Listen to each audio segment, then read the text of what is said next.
ایک بادشاہ نے نہایت عجیب و غریب خواب دیکھا کہ وہ بالکل صحیح سلامت اپنے اقتدار پر موجود ہے کہ اچانک یکے بعد دیگرے اس کے سب دانت گرنے شروع ہو گئے، یہاں تک کہ اس کے منہ میں ایک دانت بھی نہیں بچا۔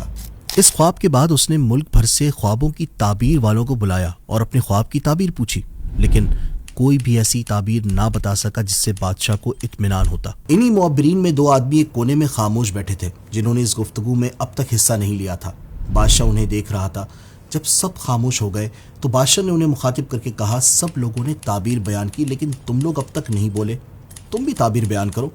ان میں سے ایک کہنے لگا، بادشاہ سلامت، مجھے اس خواب کی تعبیر بتاتے ہوئے نہایت افسوس ہو رہا ہے، لیکن حق تو بیان کرنا ہی پڑتا ہے۔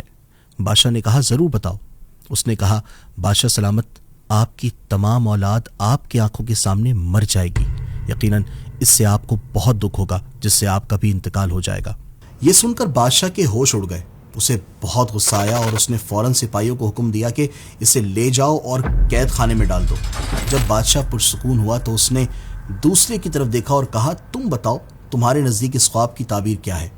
دوسرے نے کہا، بادشاہ سلامت، یہ بہت مبارک خواب ہے، اس کی تعبیر یہ ہے کہ آپ اپنے خاندان والوں میں سب سے لمبی عمر پائیں گے اور یقیناً آپ کے خاندان کا ہر فرد یہی خواہش رکھتا ہے۔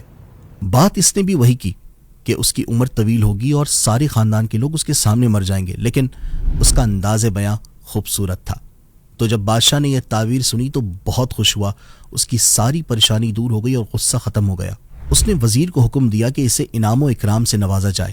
پتہ چلا کہ ایک ہی بات کو اگر انداز تبدیل کر کے بیان کیا جائے تو سامنے والے کو غصہ بھی نہیں آئے گا اور آپ کا کام بھی بن جائے گا۔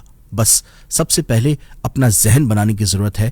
دوسروں سے سبق حاصل کرنے والا امن میں رہتا ہے۔ ہمیں اپنے سے پہلے لوگوں سے سبق لینا چاہیے کہ جس طرح وہ دنیا چھوڑ کر چلے گئے، ہمیں بھی ایک دن جانا پڑے گا۔